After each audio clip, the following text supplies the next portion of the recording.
tekur til máls hv. 4. þingmaður Suðurkjördæmis, Smári McCarthy.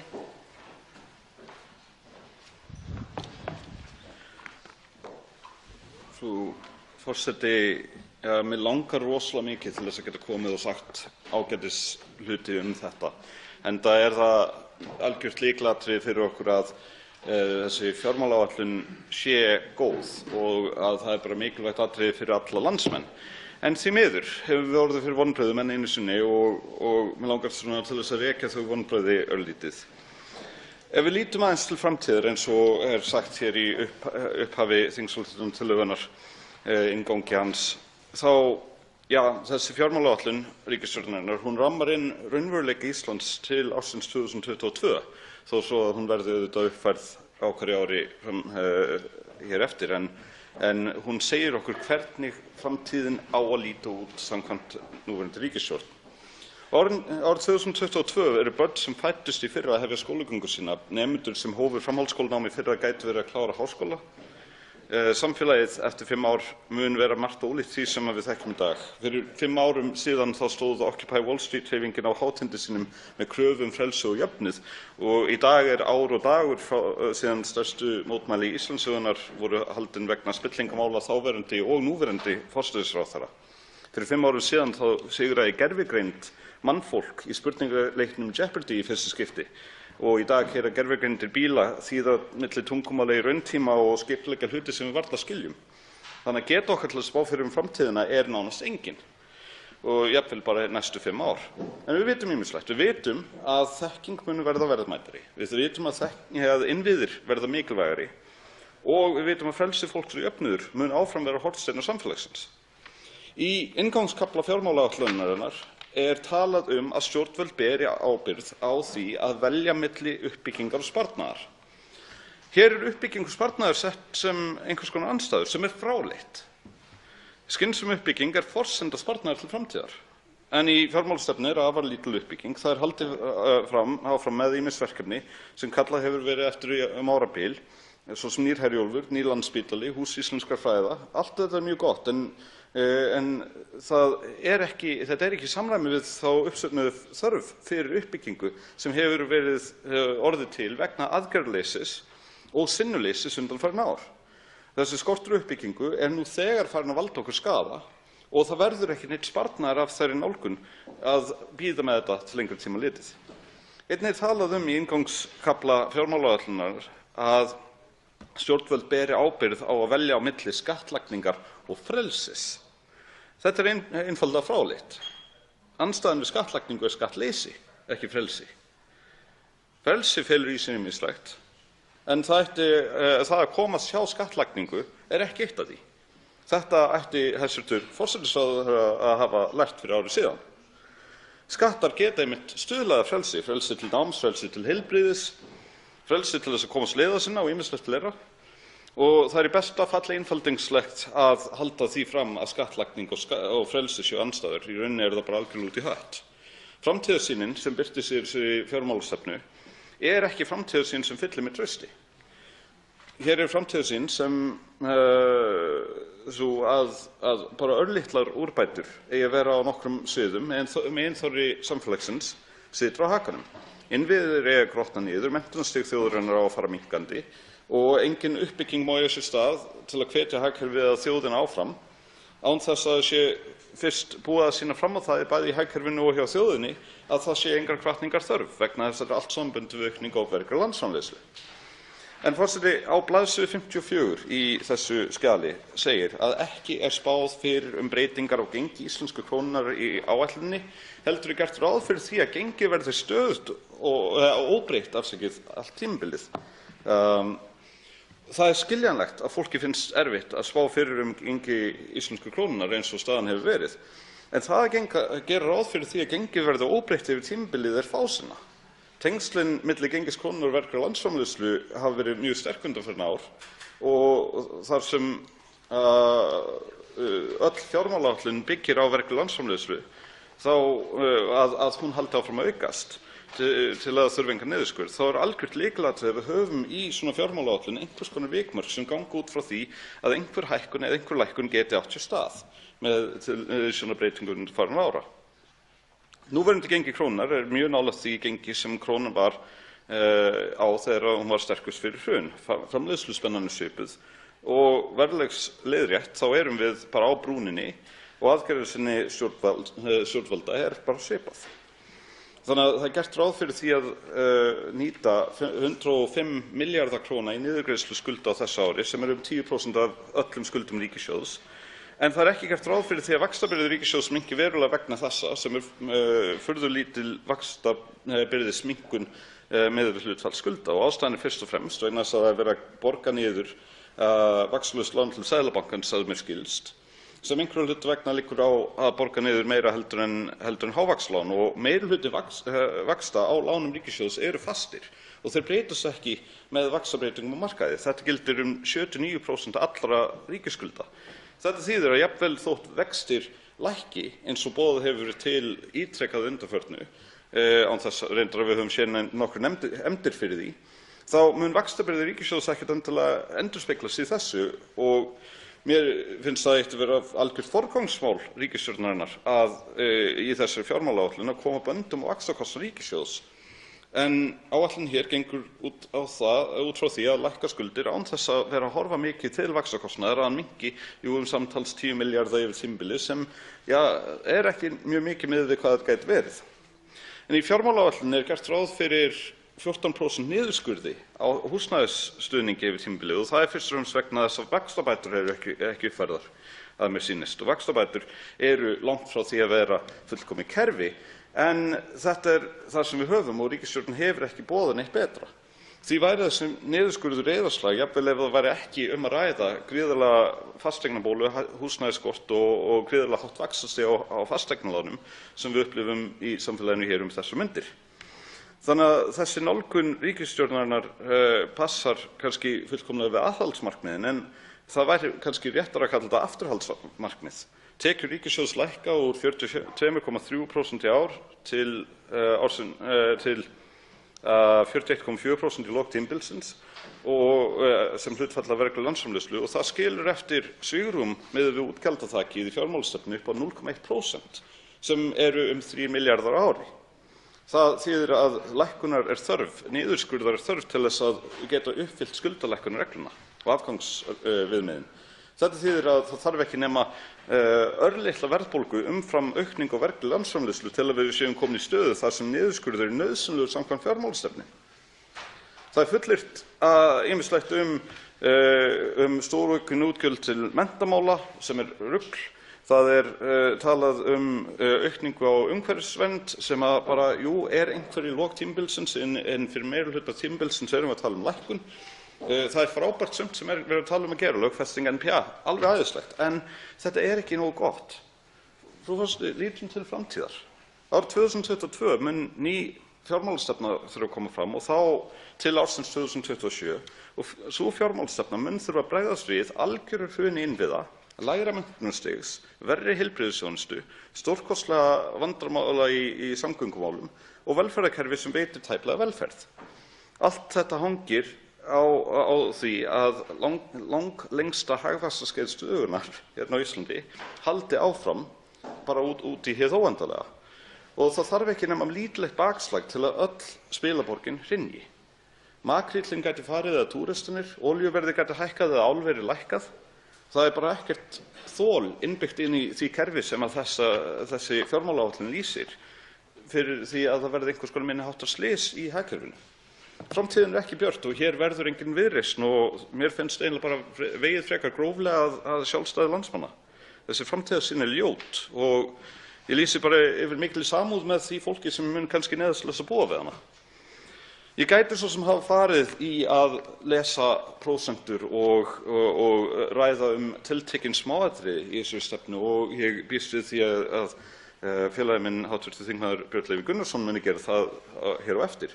En satt að segja þá er vandamálið ekki endilega falið í einstökum þáttum heldur stóru línurnar að það er ekki nein góð framtíðarsýn hér inni.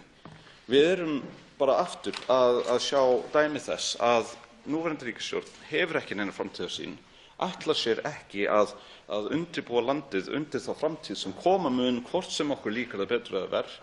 Og ég bara hef miklar áhyggjur af því að ef að þetta verður niðurstaðan þá verður ekkert gott næstu árin.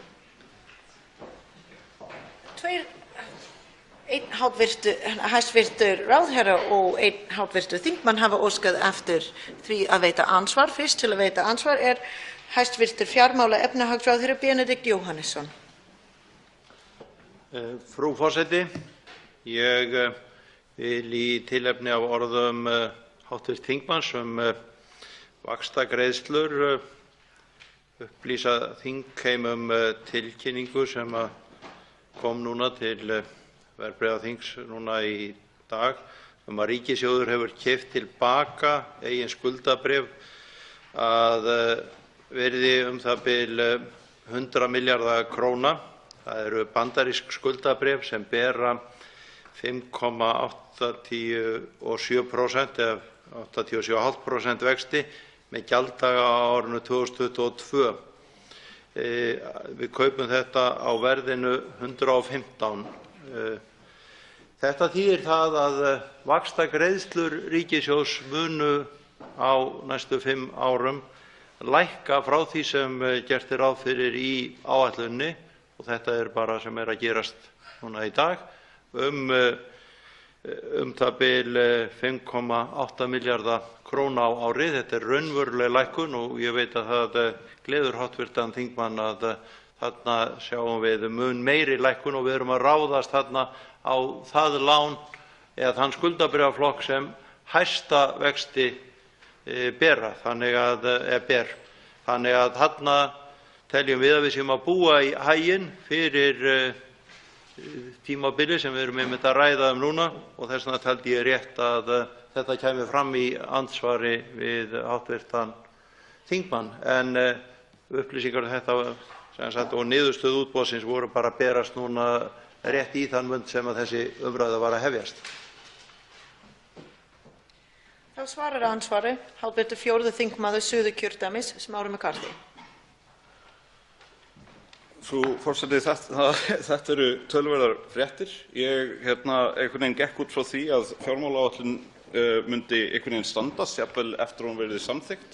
Hér er verið að tala töluverðar breytingar sem koma ekki fyrir í henni, en jú, vissulega jákvætt að þarna er verið að greiða hlutina niður hraðar. Ég að vísu veit ekki fyrir hvaða peninga þetta var gert, hvort að þetta kom úr þessum 105 milljörðum, en á genginu 113 það heyrist mér þetta vera 2 ára vextir sem við erum að borga fyrir það að fá að kaupa tilbaka. Mér þetta gaman ef að hæstv. ráðherra gæti staðfest minn skilning á því að við séum að borga 2 ár af vöxtum af þessu láni til þess að geta keypt þetta tilbaka.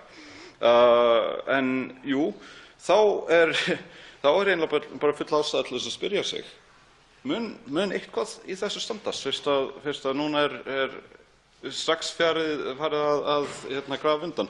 Ég meina, jú, þó svo að það sé grafið undan á jákvæðan hátt, þá þurfum við einhvern veginn að hafa einhvers konar yfirsýn yfir það hvernig mun miða áfram með fjármál ríkisins, vegna þess að annars erum við að fara að ræða hér og jafnvel samþykkja það sem kallast bara hreinlega lygi. Þá veitir ansvar síðari sinni hæstvirtur fjármála- og efnahagsráðherra Benedikt Jóhannesson.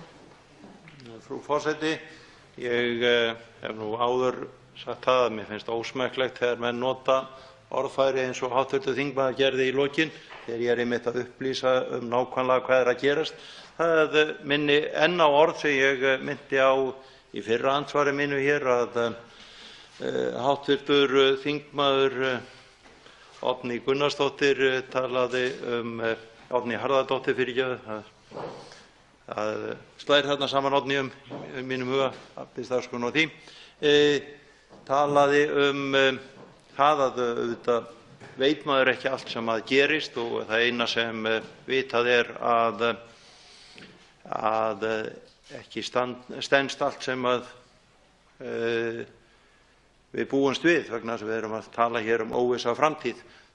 Þessar fréttir koma hins vegar á afar góðum og heppilegum tíma, vegna þess að hér erum við einmitt að ræða þessa fjármálaáætlun og ég tel að þetta séu afar jákvæðar fréttir. Það er rétt hjá hv. þingmanni að við borgum þetta með álagi,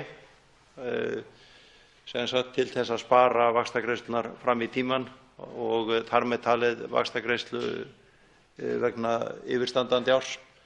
En við teljum undirgengnu mati að þetta sé þau hagstæðustu uppkaup eða uppgreiðsla á lánum sem okkur stóðst til boða og það má segja að það hafi tekist vonum framar að kaupa því 88% af þessu skuldabréfaflokki var greiddur upp núna með þessu tilboði ríkissjóðs.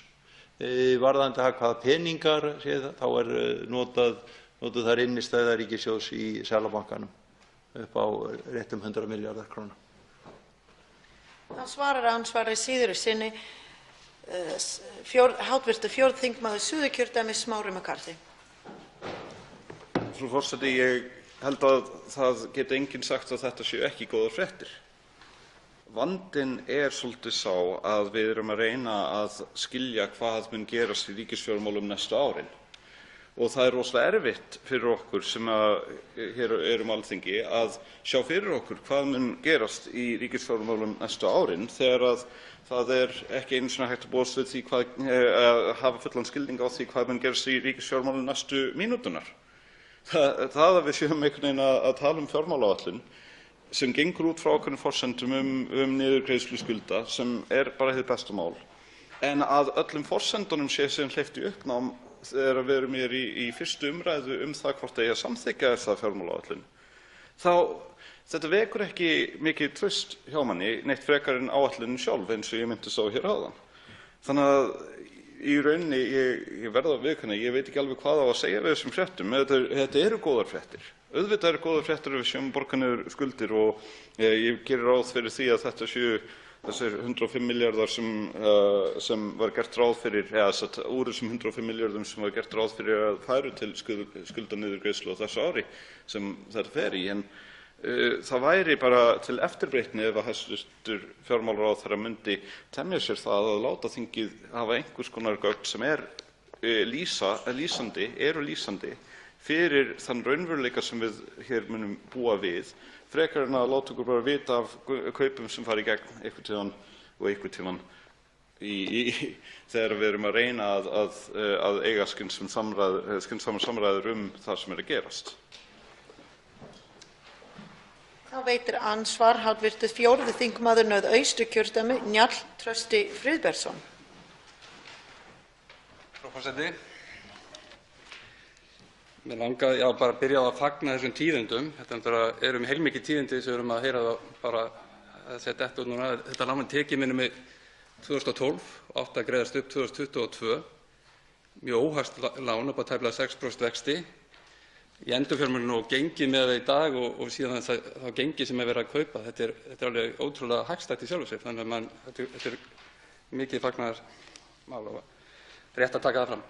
Mér langaði rétt að spyrja hv.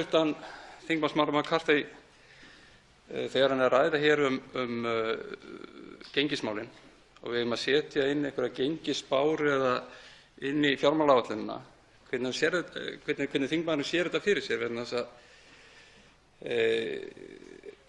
þarna erum við náttúrulega komin út í eitthvað sem bara ekkert að eiga við í sjálfu sér. Og hvað eiga þetta að vera mismunandi sviðsmyndir eða hvað, vegna þess að sjálfu sér ef starfsmenn fjármálaráðuneytisins eða annarra stofnana sem vinna fyrir okkur með gengisspár, þá meðal komin til annan business í sjálfu sér, viðskipti, sem eru bara með gjaldmiðlaviðskipti. Og þetta er svona einhver leikur sem ég sé ekki fyrir mig hvernig geti virkað til framtíðar litið í svona 5 ára spá þegar maður verið að spá eitthvað ákveðið gengi og það líka var til styrk íslensku krónuna að við hugsaum út í það. Hvernig ef væri að spá veikingu krónuna, væri það ekki með að tala krónuna niður eða upp eða hvernig sem þetta væri hugsað. Þannig að það er kannski þessar hugleiðingar sem ég langaði að spyrja hv. þingmann að því hvernig hann sér þetta fyrir sér að við gætum verið að spá fyrir þessum með fyrir hætti og væri eitthvað gagn í því að hvernig menn sæju það, eða hvernig þingmaðurinn sæju það fyrir sér. Þá svarar andsvari hv. 4. þingmaður Suðurkjördæmis, Smári McCarthy. Frú forseti, ég þakka fyrir þessa spurningu. Þetta er góð spurning og það er einfalt að svara henni. Ef maður myndi taka þessa grunnlínu sem að fjármálaráðuneytið og hæstv. fjármálaráðherra gerir ráð fyrir, að gengið haldi stöðugt, en búa síðan til vikmörk sem að þenjast út smám saman yfir tímabilið út frá því sögulega flökti sem við höfum séð yfir síðustu 5 ár og reikna inn í því samhverf til þess að við séum ekki að mæla krónunni bót né skaða, en vikmörk sem hljóða upp á kannski 95%, 90% og jafnvel eitthvað neðar. Þá væri hægt að sjá einhvers konar keilu sem að þenst út yfir tímabilið þar sem við getum verið að mæla áreiðanleika spádómsins í hverjum tímapunkti. Þetta er einföld aðferðafræði sem er vel þekkt. Einnig getum við líka talað aðra möguleika eins og það að setja upp eins og hv. þingmaður nefndi einhverjar sviðsmyndir þar sem við gerum ráð fyrir 10% raunhækkun, 10% raunlækkun eða eitthvað þannig. Þetta er allt saman líka vel þekkt. Eða þá við getum jafnvel farið þá leið sem að hæstv. fjármálaráðherra hefur talað mikið fyrir, að fara í einhvers konar gengisbindingu við aðra gjaldmiðla. Það er kannski aðeins stærri aðgerð en þá þyrftum við kannski ekki að ræða þetta tiltekna atriði. Það sem ég meina með þessu er í grundvallaratriðum að það eru til ótal aðferðir til þess að setja svona spár fram á þannig hátt að það er ekki verið að ganga út frá því að einhver hlutur verði sannur yfir 5 ára tímabil sem hefur sögulega ekki einu sinni verið sannur yfir 5 daga tímabil. Það er kjarni málsins. Aðferðafræði skiptir alveg gríðarlegu máli í öllu svona og mér finnst bara vera mjög aðferðafræðilega rangt að þessu staðið. Það veitir andsvar síðari sinni hv. 4. þingmaður Norðausturkjördæmis, Njáll Trausti Friðbertsson. Já, frú forseti. Er þá hv. þingmaður sammála því að flækjustigið yrði gríðarlega mikið með þessum hætti? Þetta hlýtur fjármálastefnan, fjármálaáætlunin og síðan fjárlögin að byggjast á einhverjum föstum eða einhverju fasta. Hvernig menn ætla að setja gólfið og byggja á. Með mörgum sviðsmyndum eða mismunandi spám gengismál og annað. Þarna er ein forsenda gríðarlega mörgum forsendur sem að þetta byggist allt á. Og flækjustigið eykst þá með hverri forsendu sem með fljótandi með einhverjum hætti, hvernig menn ætla að takast á við fjármálaáætlunum til dæmis.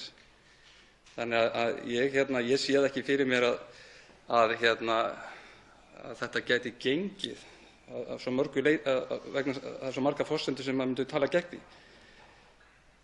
Ég held að þessi ríkisstjórn minnsta kosti er ekki að taka upp myntráð eða festa gengið eða eitthvað annað, það er önnur umræða sem að en við erum að tala um þessa fjármálaáætlun sem að snýr að þessu sem við erum að tala um hér. Þannig að svo því sé haldið til haga. Þá svarar andsvari síðari sinni hv. 4. þingmaður Suðurkjördæmis, Smári McCarthy. Frú forseti, hér koma fréttir í nánast hverju einu andsvari að nú talað að ekki standi til að koma á myntráði. Ég man ekki betur en að hafi verið sett á stofnnefnd að skoða þann möguleika bara núna ekki fyrir alls löngu síðan, þannig að ég veit ekki hvað, það eru alls konar fréttir að koma hér. En svo ég svari nú hv. þingmanni Njáli Trausta Friðbertssyni, þá jú, auðvitað myndi það auka flækjustigið að setja fram einhverjar spár. En ef við horfum á þetta ágæta plagg, eða ekki ágæta eftir því hvernig maður lítur á það, þá erum við með á blaðsíðu 13 þjóðhagsspá. Hún er ein síða. Svo erum við með efnahagshorfur sem hljóða upp á 1, 2, nokkrar síður, örfáar.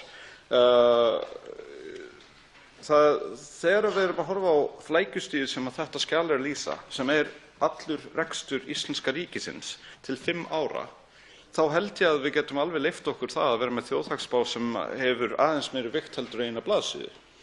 Það myndi allavega ekki skaða mig að þurfa að lesa 10 blaðsíður í viðbót þar sem yrði greint frá því á hvaða hátt þær forsendur sem eru gengið út frá gætu vikið frá bestu hugsanlegu spá.